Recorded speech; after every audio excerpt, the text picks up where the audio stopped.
program is brought to you by the IAM Boeing Health and Safety Institute, working together for a healthier and safer workplace.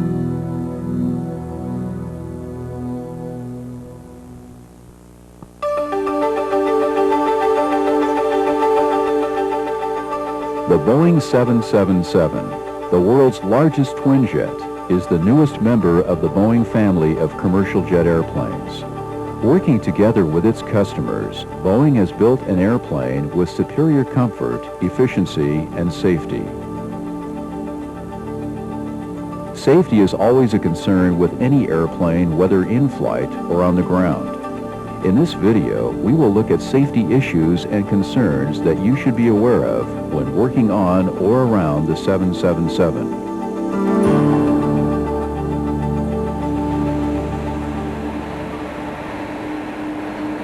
Let's look at the engines first. All three leading engine manufacturers have developed quieter, more efficient, and more powerful engines for the 777. You can't help but notice the immense size of these engines. This increased size requires an increased awareness on your part to avoid the hazards created when these engines are operating. Suction at the inlet of an engine can pull objects into the engine. It's strong enough to pull you in as well if precautions are not followed. Notice how close to the ground the engines hang. Some engine configurations have less than 2 feet of clearance from the cowling to the ground. The threat of foreign object damage, or FOD, is always present with any airplane engine, and the large 777 engines are no exception. Most of us think of FOD as small rocks or stones left by vehicles on the tarmac, but most FOD is generated by carelessness on the job. Be alert to the fact that just about anything has the potential to become FOD, from the obvious to the not so obvious. Make it a habit to clean your area as you work. Pay particular attention to the areas around the engines and the tires where potential FOD can do the most damage. Use the entry corridors to go near an engine in operation.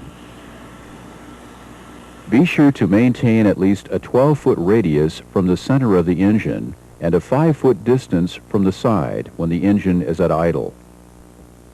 This danger area increases to 28½ foot radius and 12½ feet from the side during breakaway and takeoff thrust.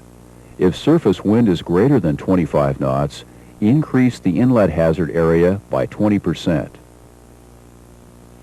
Just as dangerous is the exhaust hazard area. At engine idle, the exhaust gases are hot, not pleasant to breathe, and can cause injury to your eyes from blowing objects. At breakaway or takeoff power, not only is the temperature sufficient to damage asphalt pavement, the fan discharge air is strong enough to move just about anything in its way, including you. As shown in this graph, the exhaust hazard area extends from 175 feet at idle power to 2,100 feet at takeoff. Stay out of these hazardous areas during engine run-up.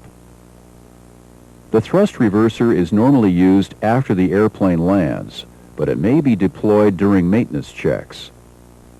Observe the exhaust hazard area shown here and stay well clear of it when the thrust reversers are in operation. If surface wind is more than 25 knots, increase the dangerous area at the engine inlet by 20%. Engine noise can cause both temporary and permanent hearing loss. Wear cup-type ear protection whenever near an engine in operation. If you are preparing to do engine maintenance, which requires the cowlings to be opened, ensure that surface winds do not exceed 40 knots. If you're checking engine oil after a run-up, wait a minimum of 5 minutes after shutdown before opening the cap. Since the system is pressurized during operation, opening the cap too soon could cause hot engine oil to spray into your face or on your body. The 777 has 4 entry doors on each side. Anytime you approach a closed door from the inside, confirm that the Emergency Power Assist System, or EPAS, is disarmed before you begin to unlatch the door. You confirm this by checking the mode select lever is in the disarmed position and the group bar indicator flags are showing black. Some airplane doors may be configured with different placards. Rotating the door handle aft with the mode select in the armed position and indicator flags showing yellow will drive the door fully open. And deploy the slide raft.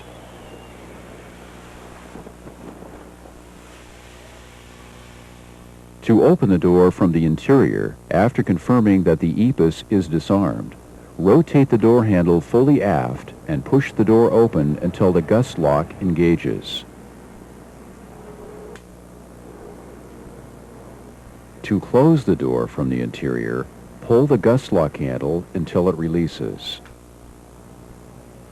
Grasp the door handle and bring the door in slowly and firmly. When the door reaches the fully closed position, immediately begin rotating the door handle to latch and lock the door. To open the door from the exterior, first make sure that no one is in front of the door, then push in the red flaps and pull the door operating handle fully outboard from the recess. This will automatically move the mode select to the disarm position if it happened to be left in the armed position. Now rotate the door handle in the direction of the arrow to unlock and unlatch the door. Turning the outside handle rotates the inside door handle. Use caution when opening the door. Turn the handle slowly to avoid rapid or unexpected movement of the door handle, which could injure personnel inside the airplane.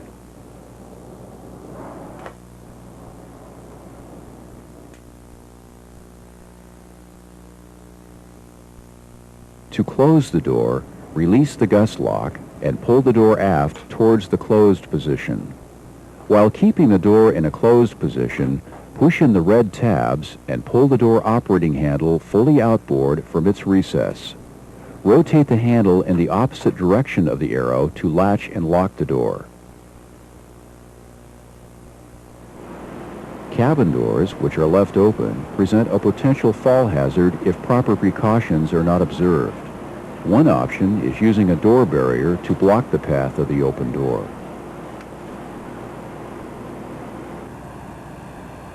Let's take a look at some other areas on the 777 where safety is important. Typically, ground power is required on the airplane. But some systems should have power turned off unless specifically being used. They include rotating air turbine, weather radar, engine ignition and start, and the ComNav radar.